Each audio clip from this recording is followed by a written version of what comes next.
ये वीडियो उनके लिए है जो मस्जिद के इमाम और मौज़्ज़िन को ना अपना पर्सनल नौकर समझते हैं।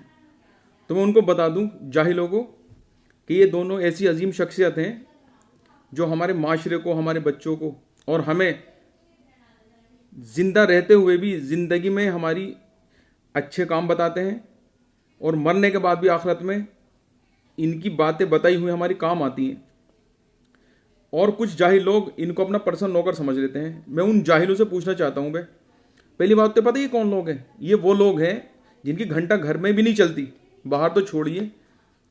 अब ये आके अपना जो रोब जमाते हैं ना, जो हमारे इमाम साहब हैं और मौज़्ज़िन साहब हैं, उन पे चलाते हैं। ये तो सोचते हैं कि इनके घर के काम भी मौज़्ज़िन साहब कर दें, इमाम साहब कर दें। और बहुत बहुत जाहिलियत तो ऐसी देखी गई है कि यकीन मानिए इमाम साहब को बिल्कुल भी लोग तरजीह नहीं देते। वो लोग तरजीह नहीं देते। और इंटरव्यू पता कौन लेते हैं?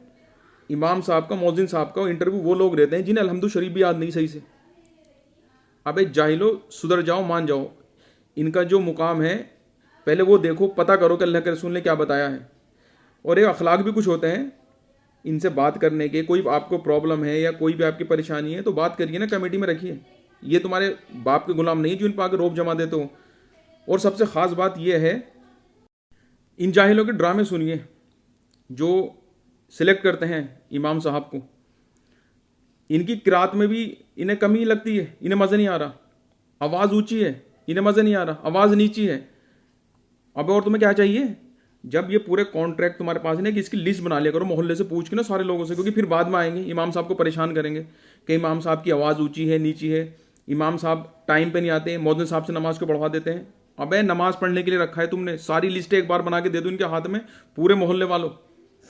तब इनसे बात करना कि इस घर से ये वाली प्रॉब्लम है, उस घर से वाली प्रॉब्लम है। और मौज़्ज़िन साहब बेचारे हमारे, उन्हें क्या तुम अपना नौकर इसलिए समझते हो? अबे तुम्हारी शर्म आनी चाहिए तुम्हें, जो तुम जा जाके ना बैतुल खला में, लेटरिन में और दुनिया भर के ड्रामे करते हो और फिर तुम उनसे आके कहते हो कि ये साफ़ नहीं हुई, वो साफ़ नहीं हुई। तुम्हें शर्म नहीं आती? सालो इतना ही कर लेते हैं, ये काफ़ी है। तुम टट्टी करते हो, तुम मुश्क नहीं हक रहे हो। सालो तुम मूतते हो, तुम इत्र नहीं मूत रहे हो तुम। और अगर ये काम धाम कर लेते हैं, इतनी इनकी जिम्मेदारी निभा रहे, इतनी कम सैलरी पे, तो तुम इनको गुलाम बनाओगे?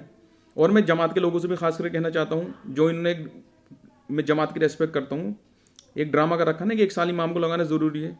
भाई वो 8-10 साल लगा के आए में, वो 8-10 साल काफ़ी ना आएगा तुम्हारे लिए माशरे को समझाने के लिए? ये तुम्हारा ये मानना ज़रूरी है, ये पाबंदी मत लगाओ। समझ गए ना आप भी थोड़ा सा रहम करे करो इन पे कि 1 साल लगाना ज़रूरी है। 8-10 साल लगा दी इन्होंने पहले ही। मैं सारे इमाम साहब से रिक्वेस्ट करता हूँ कि हड़ताल कर दो। सच में कह रहा हूँ मैं। इनके जब बच्चे पैदा होते हैं तो नमाज अजान के लिए आपको बुलाते हैं। बच्चों में कोई कमी हो, कोई भूत असर वसर ये हो जाए, तभी आपके पीछे पीछे फिरते हैं। मर जाए तब आप नमाज़ें पढ़ाने जाते हो। पैदा होने से लेकर आखिरत तक का ठेका आपका है और ये तुम्हें ना दो कौड़ी का समझते हैं। इन्हें सबसे पहले आप ये करो कि हड़ताल कर दो। और ऐसे लोगों को मैं बता दूँ कि कम से कम देख लो महंगाई कहाँ पे जा रही है, क्या क्या हो रहा है। इनके भी बारे में सोचो, इनकी सैलरी के बारे में भी सोच लो। इनकी भी फैमिली है। और अगर रमज़ान के बाद, ईद के बाद अगर इमाम साहब कहीं चले गए 2-3 दिन की छुट्टी के लिए, तो तुम्हें तो बहुत बड़ा हंगामा कर दिया। तो हो तुम्हें तो ऐसा हो रहा है कि अगर इमाम साहब की नमाज पीछे तुमने ना पढ़ी तो तुम्हारी मगफिरत ना होने की। मौज़्ज़िन साहब ने पढ़ा दी या किसी को वो रख के चले गए तो नमाज ना होने की तुम्हारी। भाई जाओ, मान जाओ, कुछ समझ ले करो। इनकी बातें देखो कि इमाम साहब बड़े मोटे हो रहे हैं, मौज़्ज़िन साहब बड़े मोटे हो रहे हैं। और चलो वो तो खाने पीने का अपना सर है, मैं इसमें नहीं जाना चाहता। और अगर कोई इमाम साहब जिम विम ज्वाइन कर ले या स्पोर्ट्स पहन के जाने लगे, वो इमाम साहब जवान बनना चाह रहे हैं, इमाम साहब ने ये कपड़े पहन लिए, अबे जीने दोगे नहीं जीने दोगे इन्हें? इनकी भी अपनी ज़िंदगी है। नमाज पढ़ाने का आपका सिर्फ ठेका इनके पास है। तुम्हारी गुलामी तुम्हारी बातें सुनने का नहीं है। हर आदमी की अलग ही फरमाइश अपनी। अब क्या सोच रखा तुमने? गुलामी में लिखवा लिया कि इनको? इज्जत करो इन। और शहर में तो कुछ धर भर भी है भाई। आसपास के गांव में इमाम साहब को और मौज़्ज़िन साहब को अगर बस चले ना तो अपनी खेती करवा ले लोग, अपने घर के काम झाड़ू पोछे करवा लें। मैं इन सब लोगों से कहना चाहता हूँ कि ये हमारी बहुत ख़ास, हम सबकी जिम्मेदारी है इमाम से, मौज़्ज़िन से अच्छे से पेश आएँ। इनकी भी ज़रूरत ऐसी होती है जैसे हमारी होती है।